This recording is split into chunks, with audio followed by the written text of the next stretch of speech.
All right. Well, thanks for changing the time on me today. I got a room full here at Velma Jackson, Okay. All right.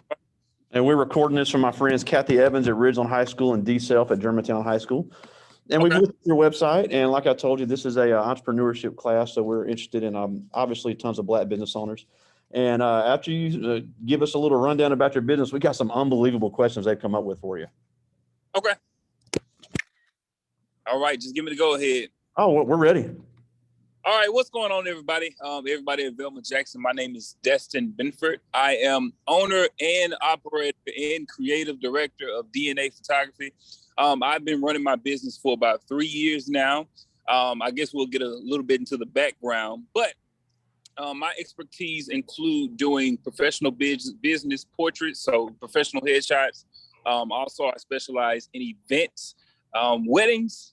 Still a work in progress. We'll get that as far as the questions, but in essence, I have enjoyed every moment of being a photographer and being able to use my gift, my talent in a range of ways, whether it be for certain events that I've done for the community of Jackson, to also newspapers. So I have been all over Mississippi, just allowing people to see what it is that I do and for people to have a good image about themselves and a good feeling about the products that I give them and service them. So that is the bulk of my spiel for the introduction. I'm ready to get into the questions. Well, I have a few. When you talk about using your talent and making, and that's great about, having the passion for making people have that great image, being able to, in some of your food shots, being able to make a product look great. Everybody uses TikTok, everybody uses Snapchat and Instagram and all that stuff. But how much more goes into the setting up the perfect picture? So I would say there's no such thing as perfection when it comes to photography. What it is whatever your creative eye sees, go with that. Now, of course, there are tools. I've got books here that I use. I got the Pose book. If you're a nerd and you want to learn the basics of how a camera is and out, by all means, educate yourself. It's kind of like when you're learning music. Some people, they go the trend of playing by ear, or some people are actually grounded in certain fundamentals. So I think having a good mix of both of those is very important. To make sure I answer your question correctly, just repeat it for me one more time so I can make sure that I touch on what you're actually asking. I just asked, all of them use cameras. Everybody uses cameras. I mean, even I'm old and I even use a camera. So they all use the TikTok and the Snapchat and the Instagram, which are all fun and good and everything. But when it comes to actually doing professional pictures, how much actually goes into getting those? Few things. Like I said, the fundamentals will teach you. But what happens is you do it and the more consistent you work on it, there are a lot of examples. There are a lot of people that you can follow. There's a lot of information out there. But for me, I'm more on the hands-on approach. So for me, in learning and discovering a picture that I absolutely enjoy, it comes from practicing. So a lot of times I do self-portraits, and self-portraits teaches me a lot of not only being able to see certain things, but also to put myself in the position of the person that I'm shooting. Because a lot of times when we're in front of the camera, and we're unfamiliar with it, unless we're a trained model or somebody, who is coachable, it's very hard. So for me, I do a lot of work on the back end. And once I see what I'm able to do, then I'll pull up certain tools or certain guides to kind of help me add a little bit more to that. So the bulk of my stuff is done in post-production. I use Lightroom and Photoshop. But for some of you who might be interested, I'm going to just tell you, your phones that you use, if you have an iPhone, especially an iPhone 12 or 11 or even 10, I'm telling you, you can get some phenomenal pictures with just your iPhone in a $3 app. And you can create some of the most amazing images that, my camera can do better than my camera can do. So it all depends on, what your level of creativity is and what you're looking for. Because people aren't necessarily going to be attracted to the fact that you can take pictures. They're going to be looking for what sets you apart from anything that they're seeing. There it is. Now, and that was my next question is, obviously I mean, it's not a super saturated market, but there are a lot of photographers out there. So Yes. how do you sell yourself to be better than the others? And we're getting into competition. We're talking about mission and vision now because yeah, I mean, obviously you love what you do and you have the passion for it, but at the end of the day, you have to do what customers want and what the consumer wants. So how do you set yourself apart in order to have a successful business? All right. So one thing, you can't do what everybody else does. So the first thing that you should learn when getting in photography is what do I love about it? What is it that intrigues me about photography? Not what everybody's looking for, not the trends, all that fun and games when you get into it and you're trying to, create something for just a moment. But when it comes down to it, a customer is never going to be satisfied. You're never going to be able to appease anybody. So the first thing you need to do for yourself is ask yourself why. Why, what is it about photography that I love, or what do I love to capture? Some people like to capture landscape. They like to go out into the wild and do that. Some people like to shoot people. Some people like to shoot objects. There are a lot of different things. So when you're doing photography, just try a little bit of both of that and what captures your attention. And then you'll be able to scale and detail, and based on the responses from people, what they're looking for. And from there, you can create your ideal customer. So it's not that you're trying to impress everybody, it's that you're staying consistent with what you love. And then from there, you market to the people that have actually showed interest in what you're doing. Wow, you're saying the same stuff I say. That's amazing. It's all about finding the target market. Walmart, everybody can't be a Target, everybody can't be an Amazon, but what you can do is be something that they can't, they can't provide for other people because they can't do it all. Although it seems like they are, there's still an untapped market. So the only way you're going to be able to find it is, first of all, be confident in yourself, find what you love about it, and then build from there. Because this idea of perfection, or, I got to do what everybody else is doing, or I got to impress, no. It comes when you yourself know why you do it. And from there, people are attracted to that. And you can then begin to tell your story through pictures, through your experiences, through learning curves, through, I shot it this way this time, but next time I'm going to try it this way. So for me, I don't care if this is for Ebony Essence magazine or if it's from some regular Joe down there. Somewhere in my photo shoot, I am going to do something differently than what I've done before. I'm going to stick to the plan, but I'm always going to throw something in there like, well, let me try this and see how it comes out. That's awesome. And also, you said you've been in it for 3 years. Can you give a little bit about your educational background and what you were doing before you became a business owner? Okay. So as far as education, I didn't go to school for this. This is something, like I said, that's building from just me. It's just something that I love to do. But to give you a little backstory, my father used to shoot weddings. And growing up, he allowed me to go with him and assist him. So I would more so do the videography, but I would kind of see how it was that he, set everything up. So from there, whether it was a little cell phone or cameras that we had around the house, I would do things creatively with it. My sister, of course, went to school for graphic design. So I then was able to see some of the things that she did, whether it was using the actual film out of negatives and seeing pictures come from that.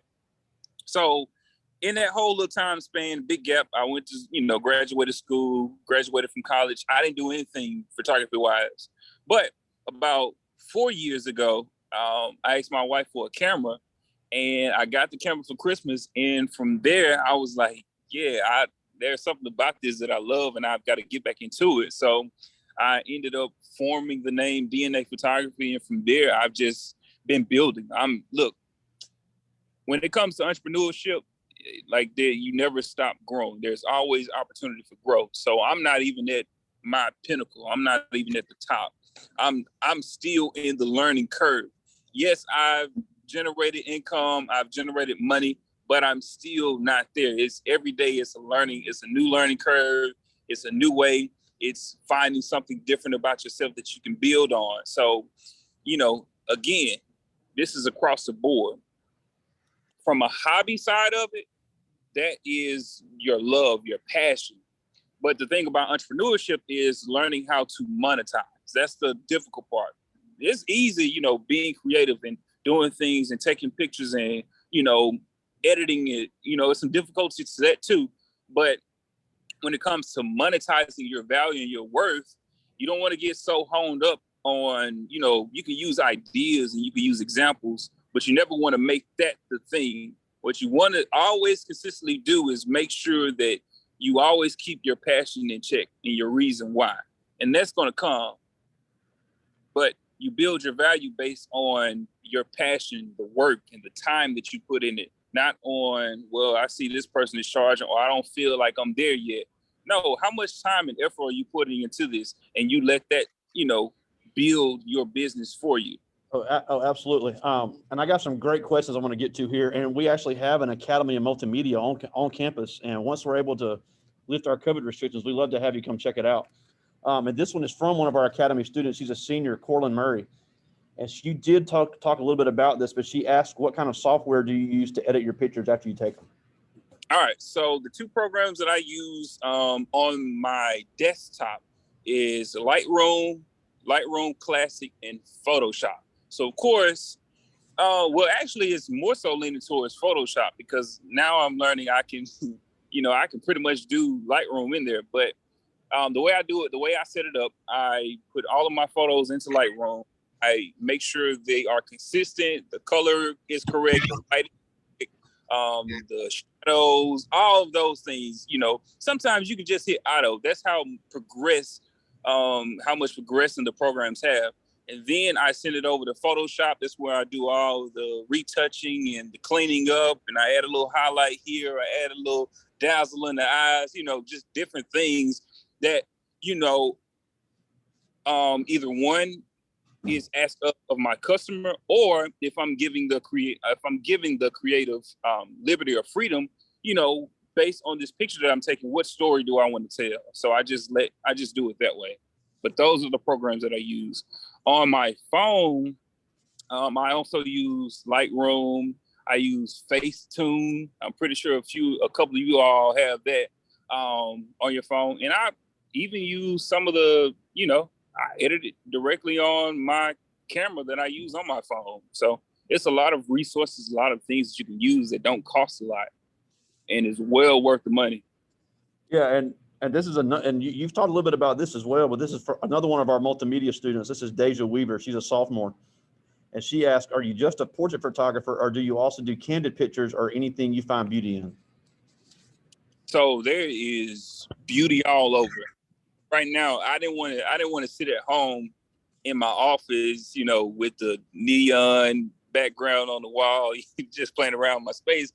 I wanted to come out, and while I'm talking about this, as I'm looking around, I have real life examples of things that you can photograph every day. Like to my right, I have these elephant ears. To my left, I have flowers. Behind me is a scene that almost is reminiscent of you're somewhere in France somewhere. So there's a lot of inspiration around, a lot of beauty that you can take home.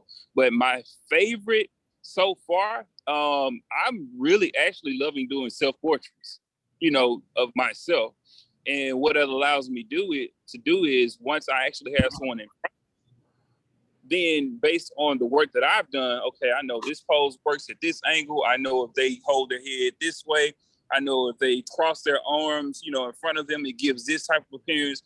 They hold their breath, they hold their head back, not having their feet too close to the camera because it makes their foot look longer. It's just certain things that you do work you aren't able to have. You're not going to be able to have people all the time unless, you being high schoolers, it's very easy because you've got people surrounding you. But if if it's just one of those moments where you don't have access to that, you are your greatest canvas or your greatest work. You can do a lot just by yourself. Yeah, I never thought about that. That's a great point. And this is yet another one of our multimedia students. He's a junior, Jarvis Owsley. And he asked, what type of market research did you do before starting your own business? All right. So I've taken a few classes, but one of the ones I spoke about it a few months ago Miranda Joyner. I don't know if you all have had her on. I had her last year. I'm a huge fan. I have her book. She is unbelievable. She's a brand ambassador. So I actually took one of her classes and she taught me about targeting my ideal customer. Now, of course, that work still goes on because your customer can change. But what helped me do is hone in on the people that I want to market to. And now where I am now, I'm still, I'm kind of still learning and growing. I just got a TikTok. So learning how to incorporate my work into TikTok in a creative way. Also learning when and how to post.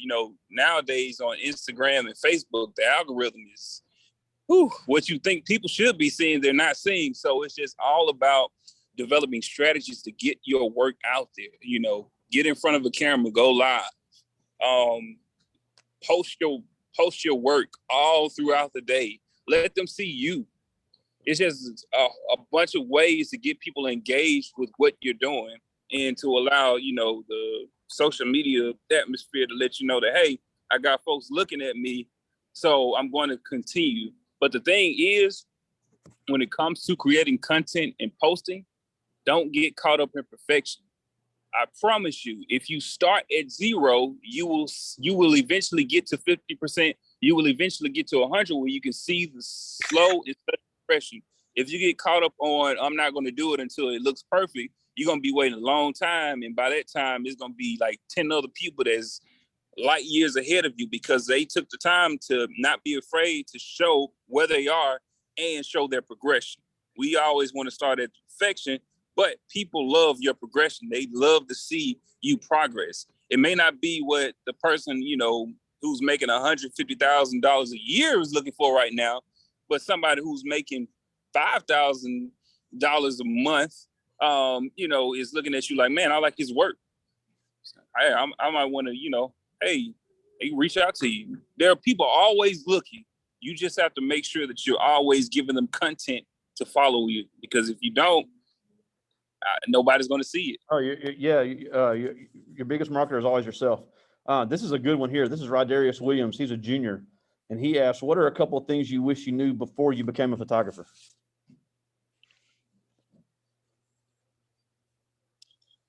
Let me see. Oh, this is a big one. A lot of times when we get into photography, this is a perfection thing. We always want to go to the best. All right, so I started with a T6i, and the issue is, you start with this, but then you're looking at around, you're looking at all what you're following people, and they're using these expensive cameras. Next thing you know, you're out here wasting money, especially if you're going to be doing this as a profession. If you're doing this and you're moving from being a hobbyist to a professional, one thing you always want to do is capitalize on the minimum. You want to maximize the minimum, because if not, you're going to end up spending $3,000, $5,000, $10,000 out here, and you don't have a clientele that's going to help you. That's in any business. I agree. You find your clientele, you get your clientele, you get the consistency, and you let them pay for it. Because if not, you're gonna end up like me, and you're gonna be looking like, man, I'm broke. I got some nice pictures, but I'm broke. So one thing this is across the board, build your clientele, build that consistency, and let that fund whatever projects or whatever things you want to do or whatever equipment you want to have. Because I promise you, with the right setup, you could do a lot for less money. You could do a whole lot for less money. Instead of going out and buying one of those monolights, you can get you a flashlight. Just shine it on. Boom. And just adjustments on the camera. Instead of you going out and buying these flashes with a diffuser, you can get you a cheap flash and put a little bag over it. It gives you the same effect. So right. The work really comes in your ability to take the picture and then do the work behind the scenes that adds your touch to it, adds your feel to it. Yeah, and that's a good segue into this question. I had to wait for him to come back from the bathroom to ask it, but this is Shatez Barnett. He's a senior, and this is a good question for any business. He said, how do you get people to book you without thinking you're a scammer, even if you've shown proof of what you've done? So with photography, it's I don't know. I've never had never seen any issues with scamming in this profession, other than you might have it where a client isn't necessarily happy with the results. I've never had that issue I don't know if you would consider that scammy. But if I had to truly answer that, my thing is just, you got to put yourself out there. Not only do you have to show your work, I mean, there are several ways you can do it. You can screen mirror while you're editing. You can post a before and after picture. You can do a short tutorial on how you got from point A to point B. There are several ways to kind of cut out well, I don't know if this is legit or not. Even if it's not, there are a lot of professional photographers that just take the picture and pay other people to edit their photos. What matters is the finished product when it comes to customers. As long as you can take the picture, it doesn't matter what happens afterward, as long as they have a product that both of you all agreed upon. Oh, yeah. And it's satisfactory. And it's like we said, in any business, you need the customers more than they need you. And we also said this, and you kind of hit on this too. There's two questions that every business owner has to answer. If somebody will buy it, why not sell it? If somebody will pay it, why not charge it? Right. So yeah, at the end of the day, it is the finished product is the main thing. This is Michael Williams. He's a senior, and he asked, "What are your top 5 favorite photos ever?" Oh man. Woo, wait a minute. Top 5 favorite photos. You know what? That's a good question. I'm write that one down. I never really just,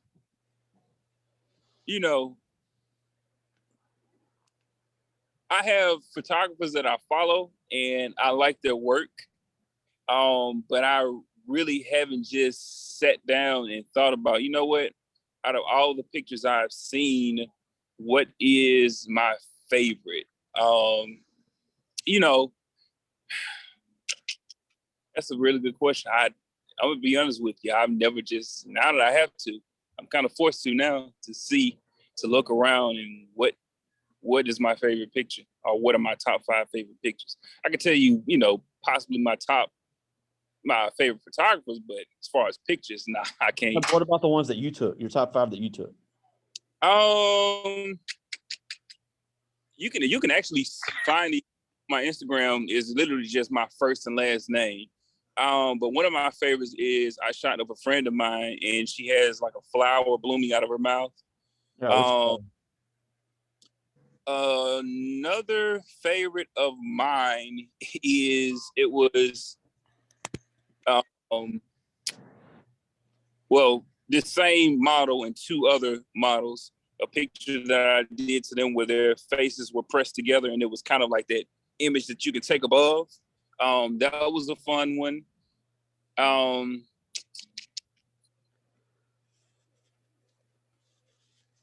Trying to go back in my catalog of thoughts. I'm that type of person that once it's done is over. Sometimes I'll go back and kind of, retouch or try something new on those pictures. Another one of my favorite pictures. Let me see. Oh, I recently went to Chicago, and I like to take pictures of structures. And I did this really cool shot right off of Michigan Avenue. I think it was the Britannica building. That was a really fun shot. And this is with my phone. This isn't even with my professional camera. And there was one that I did by the Chicago Tribune, where I kind of shot it and angled it in a way where you can kind of see the image, the building, but there was like a fire hydrant. And that was really cool. So when I say that you can do some really amazing things with your iPhone in the daylight and at night, yeah, it's some really cool stuff that you can do. But those were some of my recent favorites. I got to see those. That sounds really good. Yeah. And we don't have a whole lot more time. And we thank you so much for joining us, especially adjusting the time for me. I really appreciate it. But one thing I always ask every person I have is that even if somebody has no desire to ever be a photographer, or even if they just want to own a part-time business, or, because we have a lot of people that are employees and entrepreneurs, and that's something that can be done as well. But just like every person in this room, you grew up Black in Mississippi. So you've faced a lot of the obstacles that they are going to face as they get older. And it's not a matter of if, it's a matter of when. So what can they do to be just as successful as you when they face those same obstacles? Well, one thing is, it's so easy to get saturated with just sitting around and looking at what other people are doing. If you turn off your phone for 24 hours and just start doing things creatively, the world around you can change dramatically, because a lot of times we get so focused on what other people are doing that it creates inaction in our own lives. And the only way to get over inaction is to do something. So take away the limitations or the feeling of, is this good enough? Is this right? And just start doing it. And I don't care if it's a piece of dirt on the ground. I don't care if it's a speck of glitter on somebody's shirt. I don't care how small it is. You could take that one thing and make it something that nobody has ever thought about or nobody has ever seen. So my thing is, the earlier that you can, and this goes into everything, the earlier that you can start to build a healthy language about yourself, the better you'll be. Because a lot of times we're conditioned by our environments, we're conditioned by the things that people should be doing for us or, giving us access to, but the world doesn't work like that. So the defining moment is learning how to turn your environment into a treasure rather than a tragedy. Absolutely. Because if you look around Jackson, there are tragedies. There are a lot of tragedies, but also there are a lot of treasures. And you just have to get out of your comfort zone and go find those treasures. And that in itself will create a world for you, just like traveling to a different country or just like going somewhere outside of your home. You can find a world that you enjoy and you love if you just walk outside of yourself and just go see it. That's awesome. And I think it's amazing. You said the exact same stuff I say for the last 20 minutes. So that's that's really good for them to hear from somebody else, because I say the same stuff. But before we go ahead and plug DNA Photography. They need to book senior portraits. How do they need to get in touch with you? All right. So if you want to book me, look, I don't care. My phone number, I've had it since I was 9th grade. You can text me. Phone number, if you want to write it down, and all this information is on my social media too. So my phone number, I'll just give you the basic, is 662-588-3797. You can do that, and I can direct you to the website. My website, very easy, is www.destin, that's DESTIN, Benford, BENFORD.com. Instagram is my first and last name. I make it very easy. My TikTok is my first and last name. Facebook is my first and last name. You'll see DNA Photography once you click on the website, but I lead with me. I am my brand. So yeah, and we'll have some of our friends at Germantown and Ridgeland watching this later. So again, you got a great young photographer here in the Jackson area, more than capable of having some great senior portraits for you. And check out his website. Check out some of his work. He's got some great looking pictures. We've had some kids here want to book him. So again, we thank you so much for coming today. You got a great story and you're doing some great work. And I will see you Wednesday. All right, Greg. Thank you. All right, see you, buddy. Y'all take it easy.